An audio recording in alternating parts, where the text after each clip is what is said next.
Okay, it's running now. Okay, we'll try again.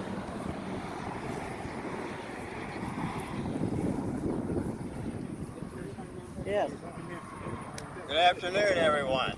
Good afternoon. My name is Carl Litzenmeyer. I'm the Vice President of the Kenton County Historical Society, who sponsored this and the next one, which is going to be down in Pioneer Park. But I thought that I would do a little shameless marketing before we begin, because oftentimes I find that the products that we produce in this society are probably one of the area's best kept secrets. So I wanted to just show you, if you have not had if you had the misfortune of never going into the website of Kenton County Historical Society, I encourage you to do, because you will be delighted with what you find.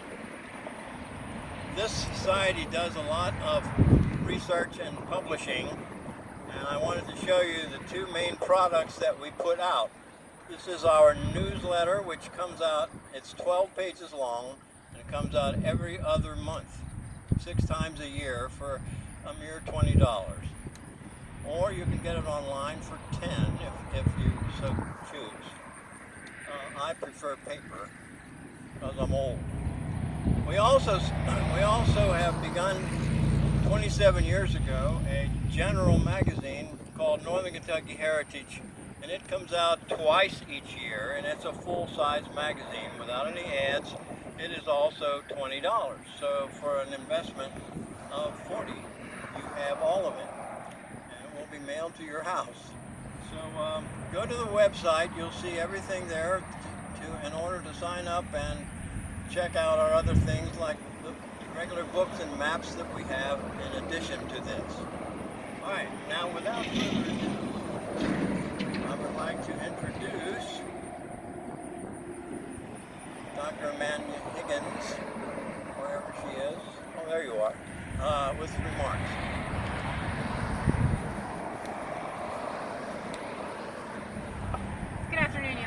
I'm so excited to be here on behalf of the Kentucky Historical Society. A couple of quick things, and then I will turn it over, because this is not about us, it's about the work that the Kentucky County Historical Society is doing to dedicate these markers. This marker and the marker in Pioneer Park joined nearly 2,500 across the Commonwealth that tell local history. What's great about the marker program is that local folks are asked for these. It's not the state coming in and saying this is important, it's y'all making a case and helping us to tell local stories. I want to thank the Kentucky Department of Transportation for their support in helping us to install these markers and maintain these markers across the Commonwealth.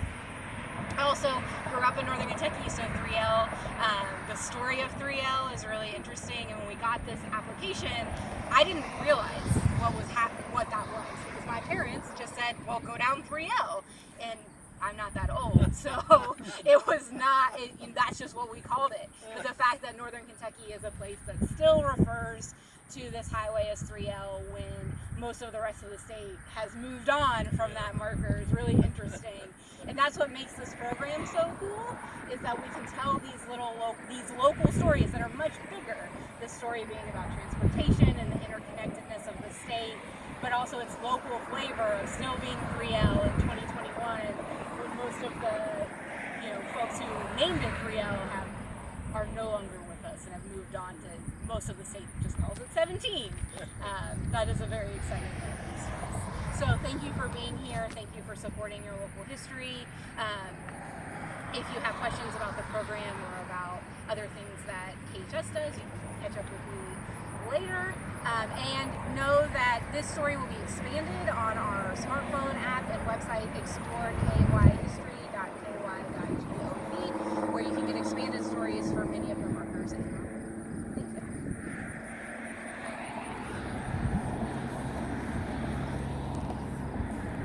Excuse me for sitting down in front of you, but my knees are screaming. I'd like to introduce now, for some remarks, the mayor of Fort Wright is with us. Mr. David Hodges.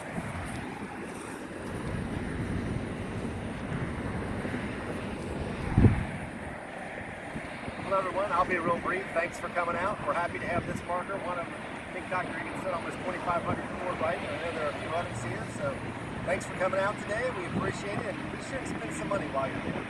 Thanks.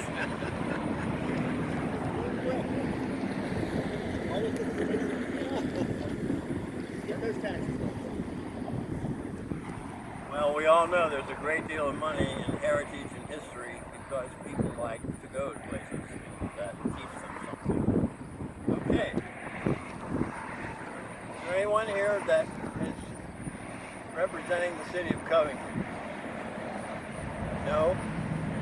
Our mayor is in quarantine because of COVID at the moment, from what I hear. So we wish him well. All right, I'd like to call Bob Webster, who started this mess, up to the podium to have some discussion about the subject matter. Thank you, sir. Okay. Well, again, thanks everyone for coming today. Can you hold this for a while? Everyone be able to hear okay? Very good. We appreciate everyone coming. I will try to be brief. We want to get on to the unveiling ceremony. But we are here to talk about the 3L Highway, and there's been much speculation over the years as far as what the 3L stand for, so we'll clear that up today. By the early 1800s, horse racing had become extremely popular, not in Kentucky, but throughout America. In fact, many larger cities featured a race street, a straight stretch usually just off the main thoroughfare and named just for what went on there. In 1797, the Lexington Jockey Club was organized, the first such group in Kentucky. By 1826, the Kentucky Association, also in Lexington, was formed by several Bluegrass-area big shots, including Henry Clay. Early races by this group went on at the Old William Track in Leeswood, and by 1840, the group had purchased acreage and construction began on the Kentucky Association track just east of the city limits. In Louisville, the Oakland Racetrack opened in 1832, becoming one of the first oval racecourses in the state. In 1870, the Louisville Jockey Club was organized, and a new track would be opened later called the Churchill Downs. The first Kentucky Derby was run at Churchill Downs in 1875. Several other tracks opened in the state around this time, including Lexington's Red Mile in 1875 and our own Latonia Racetrack in 1883. By the early 1900s, major roads across the U.S. were being transformed from dirt to macadamized and paved concrete. In 1915, at a governor's convention, Carl Fisher used his political connections to pitch his Dixie Highway system. Fisher was earlier the creator of the Lincoln Highway, which connected San Francisco and New York City. More importantly, this allowed better access to his Indianapolis 500 Raceway. One of his other projects at the time was the development of a vacant sandbar he had just purchased named Miami Beach. Fisher knew that a paved road from the Great Lakes to southern Florida was imperative for the success of his new resort area. Usually with these new highways, existing roadbeds were widened and paved, and only small sections were built from scratch. In towns all along the many proposed routes, citizens and mayors vied for inclusion in what they knew would be a sure prosperity for their small cities. In northern Kentucky, two main arteries mentioned for the new highway, and folks in Pendleton, Harrison, and Campbell counties petitioned for the new Dixie Highway Association to name what was now US 27 as part of the new Dixie Highway. Citizens in Covington, Erlanger, and Florence argued for what seemed to be the more obvious choice, the old Covington-Lexington Turnpike. That won out, and sections from Covington to Erlanger were completed around 1916. From there to Florence, not until 1924. It would be many years before the entire Dixie Highway was completed all the way from Michigan to Florida. Citizens along the old Bank Lick Turnpike, what is now Madison Pike, were also in the race, even suggesting an Eastern Dixie distinction, but to no avail. While the new Dixie Highway was being built, other roadways were also being widened and paved, and these highways were given new route numbers beginning in the 1920s. In fact, the old Bank Lick Turnpike was widened before the Dixie Highway was completed. New signage, often color-coded, was installed on telephone poles throughout the state to aid motorists as they traveled. As with many roadways, even today, several route numbers shared the same highway, making things extremely confusing. For example, routes 25, 42, and 127 used the same roadway from the Ohio River south to Florence before splitting in different directions. Even Interstate 75 shares lanes with I-71 through much of northern Kentucky. These roads were often given names indicating their starting and stopping points, such as Boone Way and Midland Trail. Boone Way ran east-west and connected Louisville and Boonesboro before continuing to the Cumberland Gap. Midland Trail cut across the state's midsection, connecting Louisville and Ashland. For much of their duration, Boone Way and Midland Trail shared their roadway with another new route, one far more important to our neighbors. To aid the thousands of jockeys, trainers, breeders, and others involved with the sport of horse racing, and to assist those traveling between the three most popular cities where horse racing was taking place at the time, another new highway was designated and signed. These people were frequenting Oakland Park and Churchill Downs in Louisville, the Red Mile and Association Track in Lexington, and the Latonia Racetrack in Latonia. Apparently, some were becoming lost on the confusing system of highways connecting Louisville, Lexington, and Latonia. And in 1924, the Louisville-Lexington-Latonia Highway, simply called the 3L, was born. Signage was a white rectangle sign laid vertically with three blue L's laid horizontally. Articles began appearing in the Kentucky Post by 1925 that the 3L was crowded with cars, and it was noticeable that there were hundreds of cars bearing the license plates of other states. By midsummer of 1925, ice cream stands, barbecues, and restaurants, as well as modern gas stations, were being erected along the entire span. Towns along the route were alive with activity. By late 1925, the newspaper continued. The new highway was said to be completed with the exception of a small section between Latonia Avenue and the Covington city limits and Banklet Creek Bridge. Another article in late 1925 called the new 3L highway one of the best in the country. Small towns along the 3L thrived with tourist trade, and even the lonely farmer was able to increase his revenue by placing signs stating rooms for tourists. The more ambitious ones served old Kentucky chicken dinners to the hungry passers-by. Gas stations and repair shops thrived along the 3L in little towns such as Sanfordtown, Maurice, Piner, and Atwood. The 3L opened a couple of years before the Dixie Highway and was an extremely popular route, but when the Dixie opened in December of 1928, the once busy flow of traffic slacked off tremendously, and restaurants and business owners felt the change quickly. While the 3L had its advantages, such as its picturesque scenery, it was a full 15 miles longer from Covington to Lexington, and while Dead Man's Curve on the Dixie, just south of the Covington city limits, made the headlines many times, it seldom matched the news articles about the number of accidents at Chisel Bridge on the 3L, about halfway between Latonia and Independence, just about a mile down the road. By the late 1930s and into the 1950s, major highways in Kentucky were changing once again, as many had become part of the U.S. highway system. In an effort to have some sense of uniformity, state highways were once again renamed.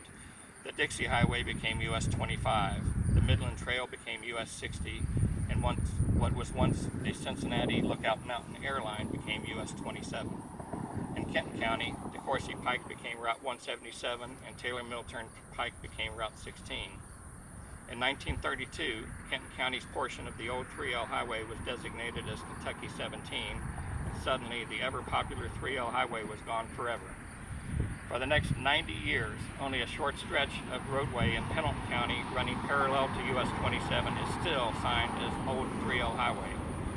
In Kenton County, the 3L Highway no longer officially exists at all, even though tens of thousands of motorists continue to refer to the 20-mile stretch of Madison Pike as the 3L. While omitted from official road maps of the area for decades, the cities of Covington and Edgewood each maintained one 3L highway sign on poles just for the fun of it, or to possibly confuse out-of-town motorists.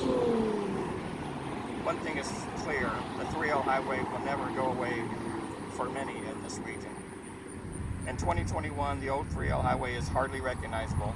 Once a narrow two-lane country road winding through hills and valleys, much of the roadway has become a major four-lane thoroughfare and has since been entirely straightened out, realigned, and moved from its original path. fact, what most people travel on today isn't the 3L at all, it's the new 3L. To ensure the historic highway is never forgotten, however, the Kenton County Historical Society started the long process in 2020 to place a historical can you take highway over marker again? to commemorate the Can you take significance over of the again? roadway for future generations. The application process is long and tedious, and then comes the difficulty of fundraising. The research took many months, and the application was approved. And through the generosity of several donors, especially the David J. Reinhardt family, the Wells Family Trust, and others, the Society was able to secure funding. With special thanks to the mayors of Fort Wright and Covington, to Judge Executive Chris Knockelman, and to the Kentucky Department of Transportation, and to the Kenton County Historical Society, I present the newest historical marker in the state of Kentucky, the 3L Highway.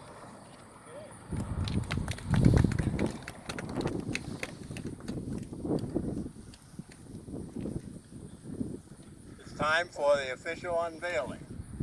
So if who's going to be the muscle to do this? And while this is happening, John Stephenson here, who has sung My Old Kentucky Home in every county in this state, he's going to sing My Old Kentucky Home while we are unveiling this component. Yeah, it's going to be a challenge. Well, before you ladies start, gentlemen start unveiling the plaque there, I do want to take a moment here and thank David for being the mayor of Fort Wright and the mayor of Covington, who couldn't be here. Because without these mayors and judges like Chris Knockelman and historians like Pam and Butler and Clark, I just want to take and say, as former secretary or deputy secretary of transportation under Dr. Floyd Moore and Governor Brereton Jones, that it was an honor to be a part of both this and Pioneer Park's beginnings with the 90% federal funding when I was with Congressman John Breckinridge. And it's an honor when we can do things like this, because history is the light to our future. As a government teacher, I can tell you, history is the light to our future, and it's the pathway to our past. So, as I sing My Old Kentucky Home, taught to me by Happy Chandler in 1968, when I was president of the student body at the Northern Community College of the University of Kentucky, which, by the way, no longer exists. It's been torn down for condos, but we got a great university called Northern Kentucky University and Thomas More University to still provide for our students. And the song goes like this, which I've had the honor of singing in every single county of Kentucky when I filmed the history of all 120 counties in Kentucky. It goes like this. Oh, the sun shines bright on my old Kentucky home. 'Tis summer, the children at play. The corn tops ripe and the meadows are in bloom, and the birds make music all the day. Oh, the children roll on the little cabin floor, all merry, all happy and bright. By and by hard times comes a knocking at the door, then my old Kentucky home says goodnight.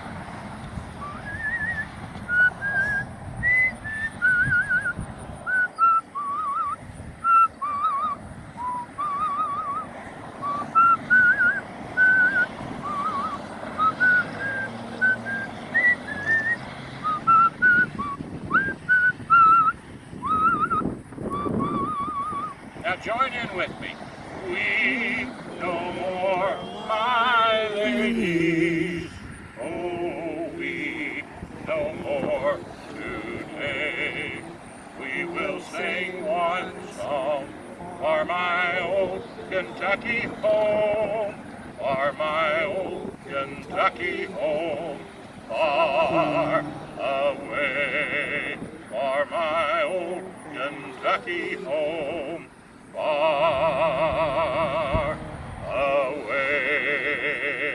God bless America, God bless Kentucky, and God bless Kenton County, and all the cities of Kenton County. Praise the Lord and pass the ammunition of godly principles. And thanks our historian here. Praise the Lord. God bless you both. Okay. Can you get this here? No. Oh, you still got something to say, don't you? There's your camera. We're going to relocate down the road a ways, and we're going to dedicate the second one. Fantastic. In about a half an hour. In about a half an hour. We'll be out in Pioneer Park, and the subject of that is Mound Builders, the original residents. Okay. Thank you.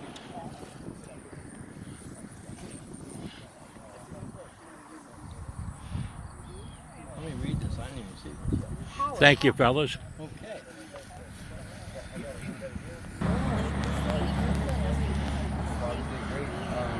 Will you two guys go around underneath the... Get over there beside it. Get there with them there. Miss Ma'am, hop in there with them. I want you in there too, young man. Yeah. Come on, hop in here. Yeah. 1, 2, and 3.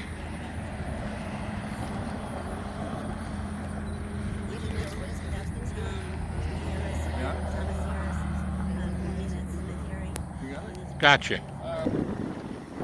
Nice stuff to say. Now tell me who you are. John Doe. And Pam Butler. Pam Markham. Simon Kenton still got a hold of me here. And I'm Kent Markham. And Kent Markham. A great basketball player from Ludlow. Yeah, right. Now, Now hang on just a second. I'm going to get a picture of the three of you. 1, 2, and 3. Now, you want to walk over here and let me get you underneath the sign? let John do it. I'll sit here. John, you want me to get you over here? Okay. Dave, let me get you in a picture here with John underneath by the sign.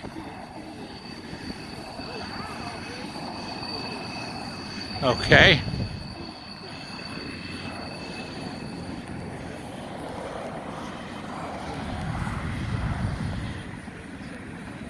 Now let's go around on the, is the same thing on the other side? It's the same thing on both sides, I believe. Yeah, it says the same thing. Same thing? Okay. Hell good. I got it there. I'll have all this on YouTube and Facebook. All right.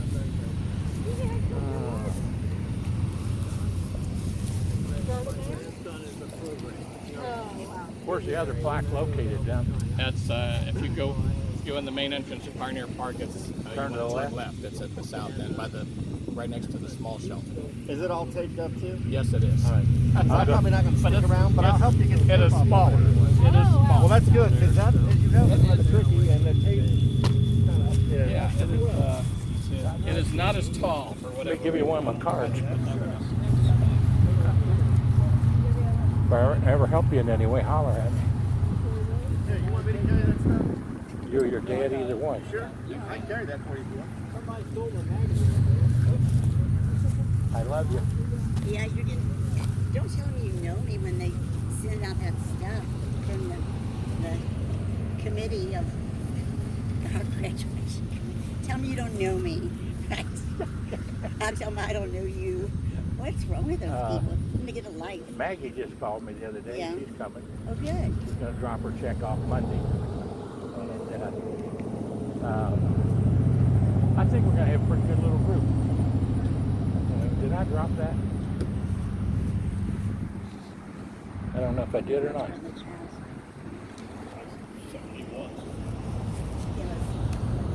Well, I'll see y'all down the other one here. Before we leave that other one, let me get a picture of you two underneath of it. It's okay, we're fine. You can get. Races. That's a betting scheme. Isn't that something? Well, I think it was in our chair. What? Chair. All right, sir. That's exactly where it was. Yeah. We have bad news. I did. Oh, yeah. Awful in here. My left leg particularly. And ankle.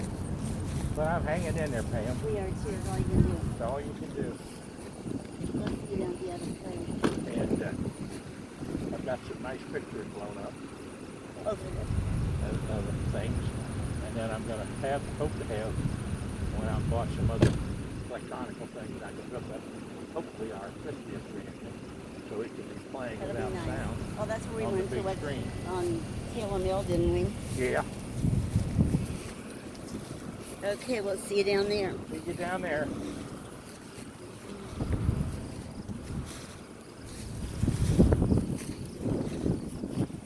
What's Miss June doing today? She's not well. Oh Her no, eyes- what's wrong? She's been having trouble with something called matriculation eyes or something, Oh, really? or something that it's like almost like a disease in her eye from birth. And She has so- more problems, doesn't she? yeah, she does. Aw. Bless her heart. Her heart is wrong. Well, she'll be there with us Saturday. Oh, is it this Saturday? Yeah, this coming Saturday. I can't keep up with what day it is.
As you can see where the sign is, 3L Highway.